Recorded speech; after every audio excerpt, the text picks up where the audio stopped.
شكلت مغادرة المقاومة الفلسطينية لبنان في أعقاب الغزو الإسرائيلي عام 1982 منعطفا في تاريخ لبنان الحديث، تضاربت فيه المشاعر إزاء هذا الرحيل. بينما تنفس الكثير من اللبنانيين السعداء تعبيرا عن ارتياحهم لمغادرة المنظمات الفلسطينية التي أصبحت في السنوات الأخيرة ضيفا ثقيلا، ذرف فلسطينيو لبنان الدموع على تشتت كثير من العائلات وفراق العديد من الأحبة.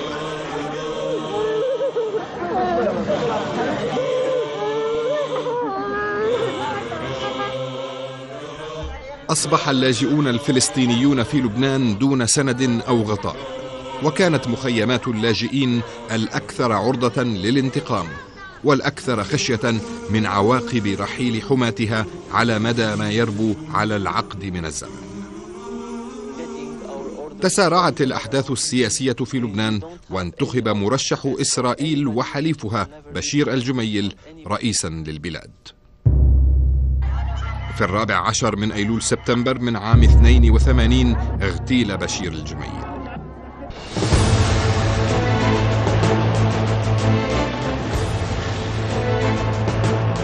ضاربا عرض الحائط باتفاق الانسحاب الذي رعته أمريكا، اجتاح الجيش الإسرائيلي بيروت الغربية في اليوم التالي، معلنا بداية أنه يدخل الشطر الغربي من العاصمة اللبنانية لحفظ الأمن ومنع الفوضى، ثم متذرعا بكذبة هي اعتقال 2000 فدائي فلسطيني تركتهم منظمة التحرير الفلسطينية في مخيمات بيروت.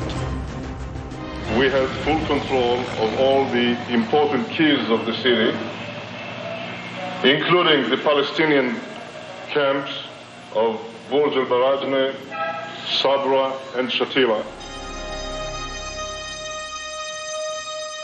باتفاق بين قيادة ميليشيا القوات اللبنانية المسيحية التي كان يتزعمها بشير الجميل وقيادة الجيش الإسرائيلي ممثلة بأرييل شارون وزير الدفاع، ورافائيل إيتان رئيس الأركان، وأمير دروري قائد المنطقة الشمالية في الجيش الإسرائيلي، تم جلب العشرات من ميليشيا القوات اللبنانية إلى بيروت الغربية. كان مطار بيروت هو المنطقة التي تم فيها تجميع هؤلاء.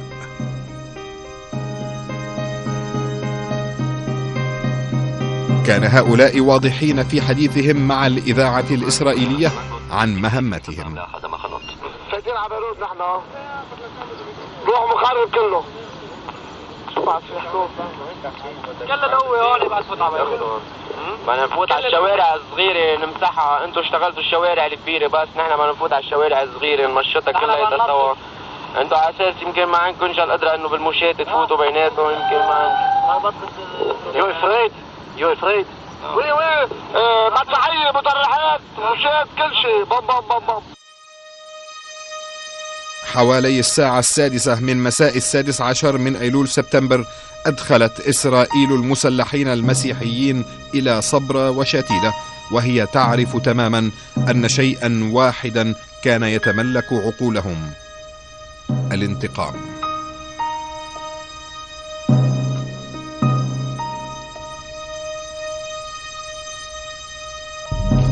لأكثر من 36 ساعة أمعن القتلة بسكان المخيم العزل ذبحا ونهبا واغتصابا، وحتى لا تتوقف المجزرة ليلا أنارت إسرائيل سماء المخيم بقنابل ضوئية. رغم نفي ميليشيا القوات اللبنانية لاحقا، إلا أن هذه المشاهد لمسلحيها على أطراف المخيم وللعلامات التي تركوها في أزقته لإرشادهم هي خير برهان على وجودهم فيه. We knew, of course, that the Israeli had surrounded the camp, and we also knew that in the night the flares was there, that the camp was lighted up. We saw it from far distance, and after I remembered, the night was very strange. It was so quiet. It was like a ghost town, and we didn't realize that inside this ghost town was the killing and the shooting. قام الجيش الإسرائيلي بتوفير الجرافات للقتلة لمحاولة طمر ما اقترفته أيديهم. دب الذعر في أوساط أهل المخيم فلجأوا إلى الإسرائيليين.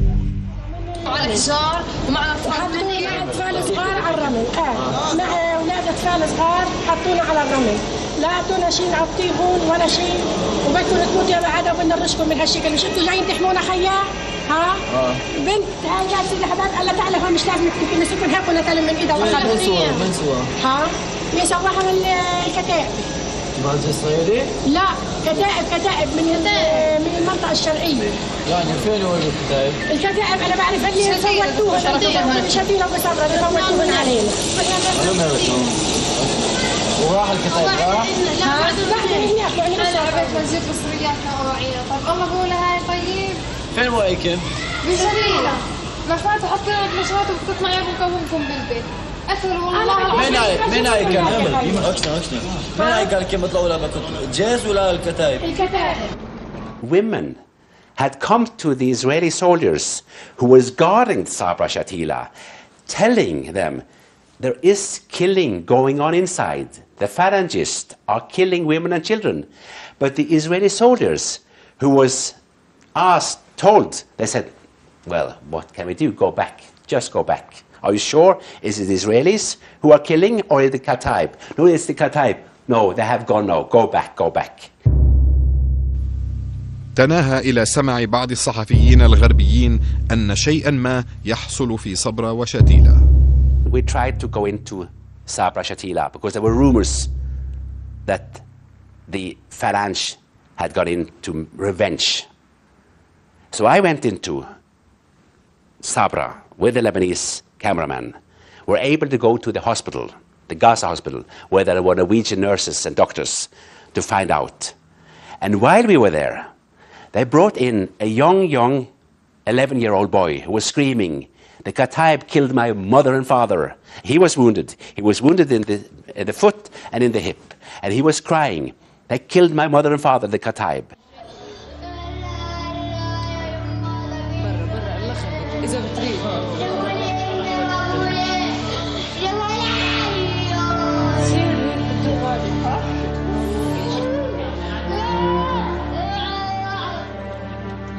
And at the same time, there was youngsters outside the hospital telling about the Kataib killing. But we didn't believe it. It was rumors. One young Palestinian came and said, "I will show you many bodies. If you don't believe me, I will show you." So he took us from Gaza hospital in Sabra through the small streets towards Shatila. But we didn't hear any shooting. It was quiet. We didn't believe. People were walking slowly around, relaxed. And then we came out to the main street. And then we saw three or four young Palestinians with keffiyehs, with AK-47 shooting. What do you think will happen now? I think that Israel will come here to kill us because most of people are young men. And they saw us, but we were able to film them. And then we understood they were fighting. But still, we thought it was Israelis who was coming in, because they had said, "We will secure West Beirut now." And then we had to go back without seeing any bodies.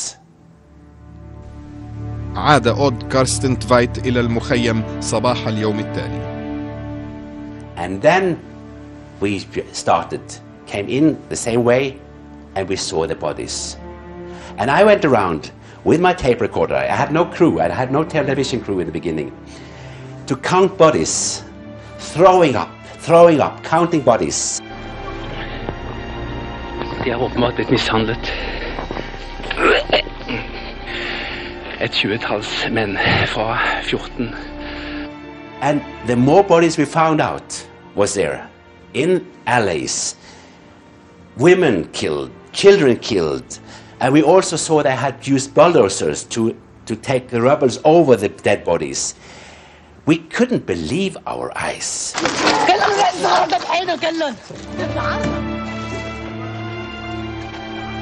يعتقد معظم الناس أن مجزرة صبرا وشتيلة انتهت بخروج آخر القتلة منه حوالي الساعة 8 من صباح 18 من أيلول سبتمبر بعد نحو 40 ساعة من بدئها. لكن قتل فلسطينيي صبرا وشتيلة استمر بعد ذلك لمدة طويلة وفي أماكن أخرى من لبنان. Many Palestinians and Lebanese were kept prisoned at the stadium. Israeli soldiers guarding outside. The chief of staff, the Israeli chief of staff, visiting while the soldiers was guarding the stadium, and hundreds of Lebanese and Palestinians inside. Many of these prisoners were taken away, led out by the phalangists to other parts of Lebanon, going through Israeli checkpoints and being killed later. This is a part of the history that hasn't been revealed in full scale yet. That the Israeli not only bore responsibility for what's going on in the camp, even if they didn't kill themselves, but they let the killing continue after the massacre was over. I actually went up to the City Sportif because we'd just discovered the bodies. In fact, I was with a reporter from the Washington Post, and we were both very angry. These poor people, women disemboweled, dead babies, you know, it was an atrocity, it was a war crime. It was a war crime, Sabra Shatila. And I was very angry. An Israeli officer came up to me and said, "Get off the street, go over there." And I just told him, I just said something very obscene to him. "I'm sorry," I said, "it looks like Treblinka in there. I'm not moving. To hell with you." I'd learned to stop being afraid too. And he said, "What are you talking about?" I said, "You can smell the bodies. You can look at them from that wall behind you. It's a massacre." He said, "I don't know anything about this. I've only just arrived." And my colleague from the Washington Post said to this Israeli, "You're lying. You stopped my car here yesterday. You're lying to me. I recognize you." And then we got away from this soldier and walked into the basement. We were Westerners. They probably thought we were, you know, Mohabbarat, Israeli Mohabbarat. The Israelis probably did. They let us walk in. I found, with a Reuters colleague, we found the Reuters telex operator sitting on the ground like this, waiting for interrogation. Hundreds and hundreds, all these underground basement rooms filled with hundreds of silent men. And I went up to them and started speaking. They wouldn't reply. And I said, "Why don't they talk?" And an Israeli behind me said, "Because they have nothing to say to you." And I saw outside still a few Kataib people. We knew by then the Kataib had done it. The Israelis by then were saying both the Kataib and the Jaish Lubnan Janubi, South Lebanon Army, were doing it. But the massacre was over, you see. That's what we had grasped. And afterwards, the Israelis wanted to interrogate all these people to see if any of them were terrorists. We saw a few women coming along, Palestinians. "Where is our husband? I want my husband back." Interestingly, there were TV crews taking pictures of this, but not understanding what it was about, what the women were even saying. Some of the women were speaking in English because they were talking to the Israelis who didn't speak Arabic. And I saw at least one man taken away by men I identified as being South Lebanon Army, in other words, the militia of the Israelis in the south of Lebanon. And the Israelis were saying, "We're going to interrogate them, then they're going to be let free." What I realize now is that these were the 1,100 who disappeared. They were doomed. We assumed they were going to be interrogated, let free, the massacre was over, the phalange had been taken out of the camp. We now know, and I'll tell you how we did it, that those men were taken away, handed back to the phalange and murdered. Hundreds and hundreds of them. I also talked to a phalangist soldier who himself saw lorries filled with Palestinians taken to a barrack in the east side of Beirut in the mountains and killed and buried there. He saw this himself. And there is countless of other witnesses who have seen and heard these things. شكلت إسرائيل لجنة تحقيق اعتبرت ميليشيا القوات اللبنانية مسؤولة مباشرة عن المجزرة، وأن شارون وضباطه يتحملون مسؤولية غير مباشرة. ادعى شارون أنه لم يكن يعلم ما سيقترفه المسلحون المسيحيون. إلا أن هذه الصور لشارون على سطح مبنى مشرف على المخيم بكل تفاصيله تروي حكاية أخرى. Based on hard facts, not what I believe, based on hard facts, it's for sure that the Israeli leadership, with the Sharon as the Minister of Defense, knew that the phalangist was going to kill women and children. And they knew that there were no 2,000 fighters inside. It was for sure they knew it was going to be a massacre. I don't think they realized the effects of the massacre, the consequences, but they knew they were going to be killing inside the camps. And afterwards, Ariel Sharon said he couldn't imagine that there'd be a massacre when he sent in the phalange, the Kataib. So here's a question. How is it that Sharon had no idea what was going to happen in Sabra Shatila, but Robert Fisk, 2,000 miles away in Ireland, was so certain there was going to be a massacre that I travelled all the way back without sleeping for 2 days? Isn't that odd? Isn't that strange? And Sharon didn't guess. وماذا عن أمريكا التي تعهدت بحماية بيروت الغربية واللاجئين الفلسطينيين؟ Philip Habib told me himself before he died that he gave Arafat a written undertaking that the Palestinians left in Beirut would not be harmed and the Israelis would not come into West Beirut with their allies. As a written undertaking from the special envoy of the United States President. شكلت المجزرة صدمة للفلسطينيين والعالم.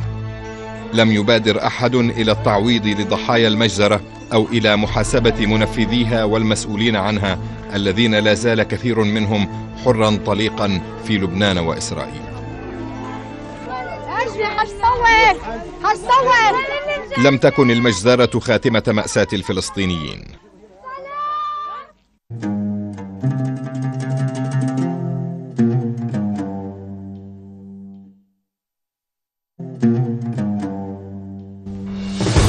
عام 1985 وبعد تفاهم سياسي بين ياسر عرفات وعاهل الأردن الملك حسين، حاصرت ميليشيات حركة أمل المدعومة من سوريا يساندها اللواء السادس من الجيش اللبناني مخيمات اللاجئين الفلسطينيين في بيروت والجنوب، وأمعنت في سكانها قصفا وقنصا على مدى 2.5 سنة. وكذلك فقد ساهم المنشقون عن عرفات في حركة فتح في الحصار والهجوم على المخيمات وسكانها. الحرب طالت وأخذت طوابع دموية لن أنساها، لأنها كانت فعلا مجازر ارتكبت بحق الشعب الفلسطيني، وكانت أكثر صدقا من المجازر اللي ارتكبها شارون. أنا دخلت شتيلة قبل حرب المخيمات مع أمل، أي بعد انسحاب القوات الإسرائيلية. شفت حجم الدمار اللي كان حاصل، دخلت شتيلة بعد في نهايات حرب المخيمات. كان دمار غير معقول، غير معقول إطلاقا. كان في تدمير كامل للمخيمات وقتل عن جنب طرف دون تمييز. إذا كانت الكتائب الحبيكة وغيره ارتكبوا مع شارون والقوات الإسرائيلية مجزرة راح ضحيتها 1000، ومجزرة أخذت ضجة عربية ودولية، فأنا بعتقد أن هناك مجازر ارتكبت، وعلى قيادة أمل أن تعتذر للشعب الفلسطيني إذا أرادت فعلا أن تصفي هذا الوضع. ارتكبت مجازر لا مثيل لها ضد الفلسطينيين في شتيلة، في برج البراجني، في المخيمات، وكل مدون بالأرقام وبالأسماء. There were war criminals there too. Palestinian women were being shot in the head as they went for water, deliberately. And those criminals are walking around us, among us today.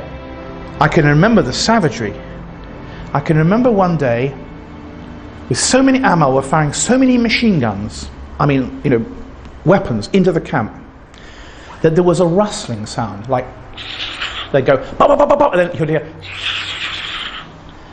and it took me several minutes to realize what it was. They were firing so many bullets that the bullets were touching each other in the air as they were going into the camp. Walls of steel all touching each other, all the bullets, rustling like silk being torn up, you know. إلا أن القوات الموالية لعرفات لم تقف مكتوفة الأيدي، ففتحت جبهة جديدة ضد أمل في الجنوب في مسعى لتخفيف الضغط عن المخيمات، ليبرز لأول مرة دور رئيسي لحزب الله في لبنان. بحرب المخيمات كان هناك مأزق كبير سياسي، حاولت شرحه وشرحته عدة مرات للقيادة السورية. قلت لهم ربما هناك أسباب تجعلكم تستخدمون أو تحاربون من خلال حركة أمل الفلسطيني العرفاتي في بيروت، لكن لن أستطيع، أو حتى ولو أعطيت أوامر للمقاتل الاشتراكي الدرزي في النهاية في الجبل ليقاتل ضد الفلسطيني، لن أستطيع. طبعا كانت الجبهة مخلوطة، يعني نحن والفلسطيني في نفس الجبهة. الفلسطيني آنذاك حتى الجبهات الموالية لسوريا لم تستطع أن تصمد عاطفيا وسياسيا، فكانت تقصف من الجبل على حركة أمل في بيروت. وكنت في بين نارين، نار القيادة السورية التي كانت تطلب مني ضبط هؤلاء، والعسكر التابع لحزب التقدم الاشتراكي الذي لم يكن يريد ضبط هؤلاء، لأنه كان هذا الفلسطيني يقاتل معي في مواجهة الجيش والانهزال. مررت بظروف صعبة جدا جدا.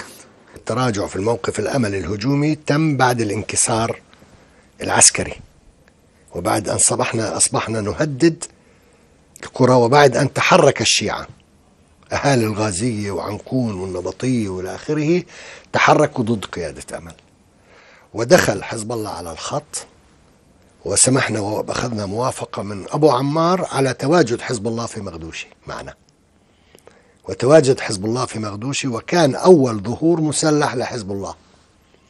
وعباس الموسوي قال لي يا ممدوح أعطونا وجود في مغدوشي لأنه هذا يساعدنا على الظهور العسكري. أمل تحرمنا أو تعرقل وجودنا المسلح، لا تريدنا أن ننمو كقوة. إذا تواجدنا في مغدوشي فنحن سيصبح لنا حق في سيارات مسلحة وإمدادات مسلحة وإلى آخره، ونحن نعدكم أن لا نسمح لأمل باقتحام أي من المخيمات. في البداية أبو عمار تحفظ ثم وافق، وليد شجع، مصطفى تحفظ.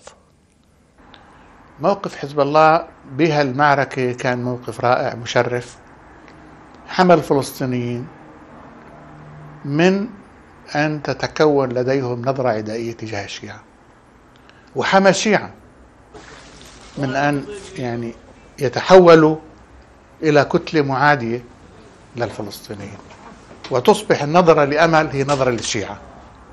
في هالفترة أنا تعرفت أكثر ما تعرفت إلى إنسان رائع،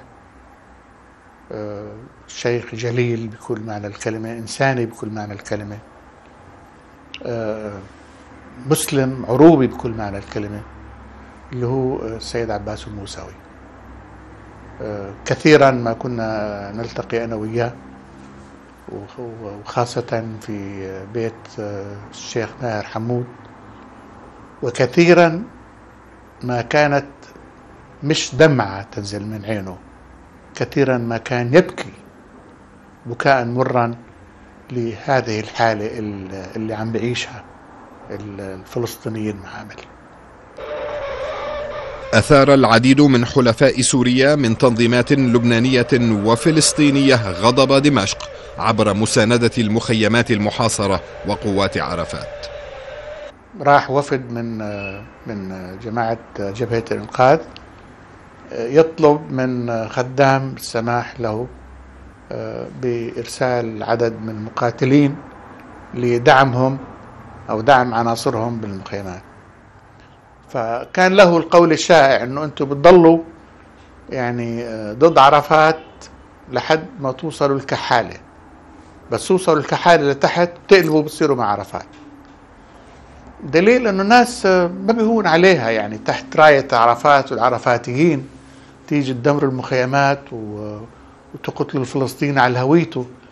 أسجل للتاريخ أن الحزب التقدم الاشتراكي ووليد جنبلاط ومصطفى سعد ومحسن إبراهيم ومنظمة العمل الشيوعي والتنظيم الناصري قد أخذوا موقف قومي مبدئي، دافعوا عن الشعب الفلسطيني وعن حق الشعب الفلسطيني في الحياة. لم يكن مطلب فلسطيني حق ممارسة الكفاح المسلح من لبنان. أنا أتكلم عن سنوات من ال 84، مطلعة ال 84 لل 88. هذه هي فترة حرب المخيمات. كثيرا ما كان الخيار بين سوريا وعرفات يحسم لصالح دمشق الطرف الأقوى في هذه المعادلة، وأدى هذا أحيانا إلى خلافات فلسطينية داخلية ومواقف صعبة للأطراف اللبنانية المتعاطفة مع فلسطينيي المخيمات. انخلق الصراع الحاد الداخلي حول مدى التجاوب مع الموقف السوري من الحرب على المخيمات. الحرب على المخيمات هي حرب سورية عمليا على المخيمات بأدوات أمل تحت غطاء حرب على العرفاتيين. كان بإمكان سوريا أن توقفها بقرار، ولكن نبيه بري تحرك بقرار وتشجيع سوري. هنا حصل تباين شديد. ياسر عبد ربه، ممدوح نوفل، وصالح رأفت، وعصام عبد اللطيف أعضاء في المكتب السياسي كان لهم موقف أنه مصلحة الشعب الفلسطيني والمخيمات فوق أي اعتبار آخر، وفوق مصلحة وجود قيادة الجبهة في دمشق، فوق مصلحة الجبهة. نايف وأبو ليلى وأغلبية المكتب السياسي أخذت موقف آخر، أغلبية بسيطة في المكتب السياسي. وفي حينها بعد مغدوشي وشرق صيدا السلطات السورية قامت باعتقال عضو مكتب سياسي من أجل الضغط علينا، وكلت يعني أخذت إجراءات ومنعت الإجازات وأغلقت بعض المكاتب في دمشق، أرعبت القيادة السياسية للجبهة وتحديدا نايف وأبو ليلى والإخوان الآخرين. عندما وصلتني معلومات أن الحزب التقدم الاشتراكي مع الحزب الشيوعي اللبناني على مشارف فك الحصار عن المخيمات، أدركت أننا ربما سنتجاوز الخط الأحمر السوري. واستدعينا إلى سوريا وكنت مع الشهيد رفيق جورج حاوي. استدعينا إلى سوريا وواجهنا العماد حكمت، علي دوبة، أبو جمال، وقالوا لنا أنتم تخرقون، ستتجاوزون كل الخطوط الحمراء، انتبهوا. لكن على الأرض عملانيا لم نتجاوز الخط الأحمر، أو بالأحرى لم نفك الحصار. كان لنا خيار، إما أن تدخل بالمطلق بحلف مع عرفات ضد سوريا، أو تبقى مع حلفك مع سوريا ضد عرفات. اخترت سوريا. كان الاعتقال نصيب بعض الفلسطينيين غير المؤيدين لعرفات الذين شكت دمشق في ولائهم. كان تقدير الأخوان في سوريا أنه قد يعني يكون سبب الفعل الأساسي لقيادة العمل الوطني الفلسطيني بحكم وجودي على رأسها، باعتبار أنا فلسطيني موجود من لبنان ومعروف والعلاقات الواسعة. كان تقديرهم أنه يعني قد يكون الفضل لي بذلك، فعلى هالأساس اعتقلت يعني ولم يسمح لي بالعودة مرة أخرى إلى لبنان، ولكن استمريت في قيادة مسؤوليتي، في متابعة مسؤوليتي في قيادة العمل الوطني الفلسطيني من تونس. اليوم يتفق شهود تلك الفترة أن حرب المخيمات كانت أبشع من مجزرة صبرا وشتيلة. ظلم ذوي القربى. أنا رأيي اللي انعمل بالمخيمات الفلسطينية بحرب ما يسمى فصل حرب المخيمات بنفس شناعة صبرا وشتيلة. هلا اوكي، هلا اعلاميا ما بعرف كيف تتصرف فيها، ما بدي، لازم نضل مركزين على صبرا وشتيلة يعني، بس بنفس الشناعة كانت القصة الثانية، حرب المخيمات، لا بل أسوأ. Worse, more people died in the camps war than were killed in the massacre in 82. Absolutely. صمد الفلسطينيين صمود الأبطال فعلا، لكنه هذه الحرب ما وصلت لنتيجة، بمعنى أنه ما نجحوا في إنهاء المخيم وفي كسر صمود الفلسطينيين. قاتلوا قتال بطولي فعلا، دفاعا عن عيالهم، عن أولادهم، عن نسوانهم.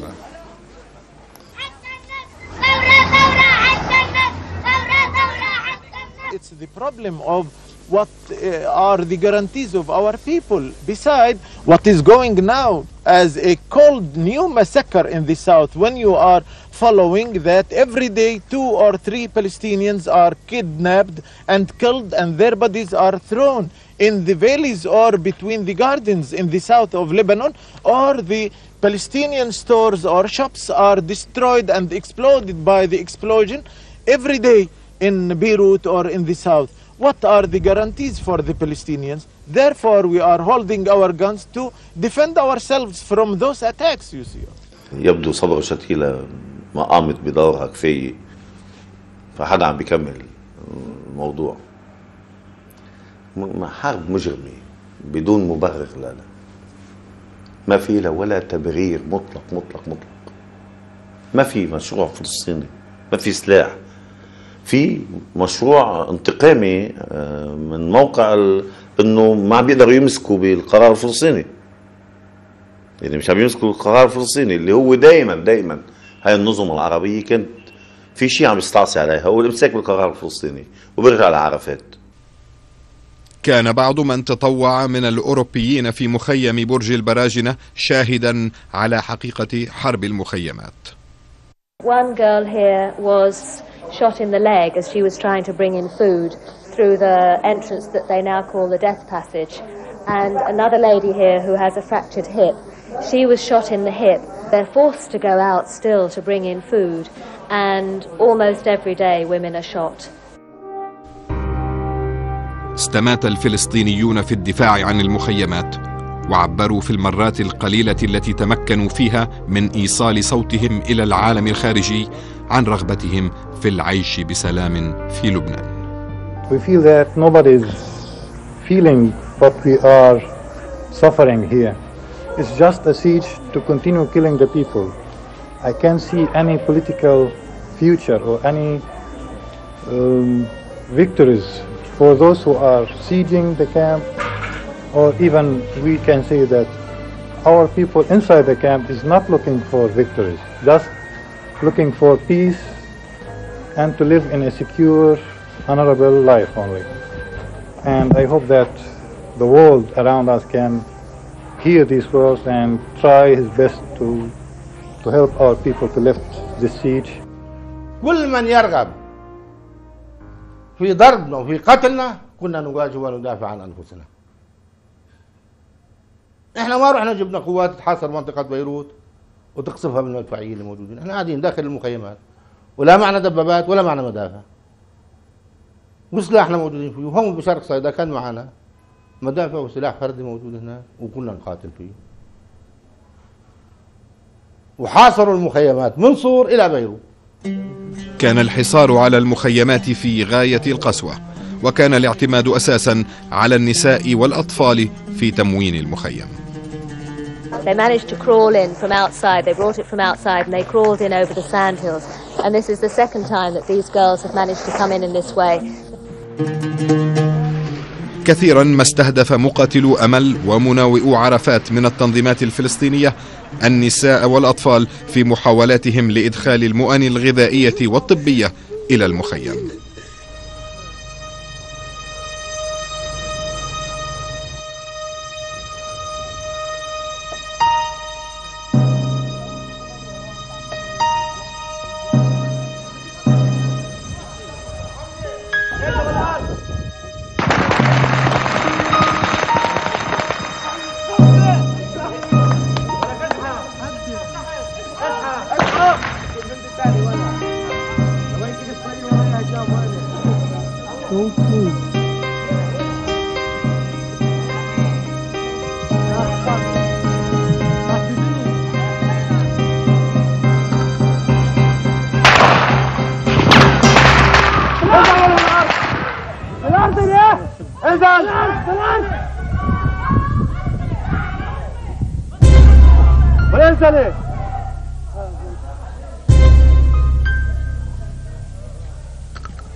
راجت مقولة فلسطينية أن كأس ماء تساوي كأس دم في المخيم.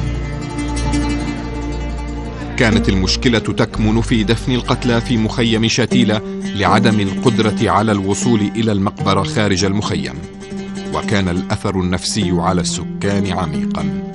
شافت أرض تحت الجامع، تحت الجامع كنا ندفن كل 10 كل 5 كل 15 كل ساعة ندفن مع بعض، ندفنهم مع بعض.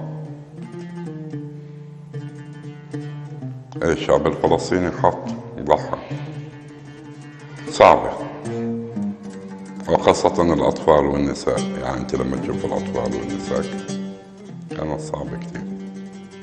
يعني أنا بالنسبة لي حرب المخيمات أصعب من الاجتياح. الشعب الاجتياح كان في عدو كنت تقاتله، بس هون شعبك أي مؤامرة طبعا. امتدت الجرائم بحق الفلسطينيين إلى خارج المخيمات. Certainly, there were a lot of executions took place. I saw a young Palestinian man being most brutally beaten by Amal militiamen in Hamra. I remember when the Syrian army moved into the mortar downtown. The mortar has 5 basements below it. And basements in the Civil War was where you executed people, tortured people, or locked people up. And the Syrians told me that when they went to the lowest basement, because they were moving in as part of a company of Syrian troops, we're talking now later, they found corpses hanging up like pigeons from a pole in the basement, and they were Palestinians hanged. مع مطلع عام 88 كانت حرب المخيمات قد انتهت. جاء الإعلان من نبيه بري رئيس حركة أمل. نبيه بري قال أنه سينهي حرب المخيمات، قال كهدية للانتفاضة.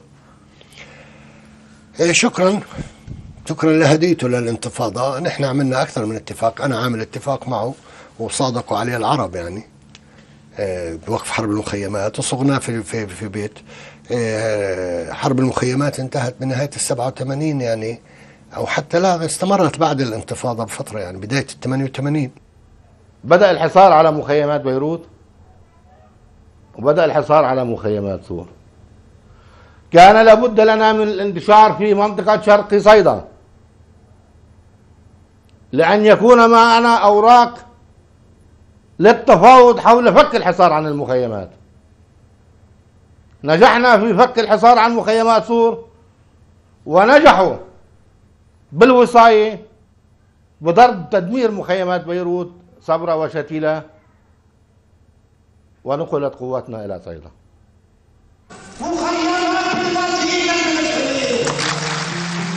وافق ياسر عرفات على سحب مقاتليه من مخيمات بيروت إلى مخيمات اللاجئين الفلسطينيين في جنوب لبنان، إذ رأى أن موازين القوى السياسية أصبحت تصب في مصلحته. إلا أن هذه النتيجة لم تأتي إلا بعد صراع مرير كان الدم الفلسطيني وقود ناره المتأججة.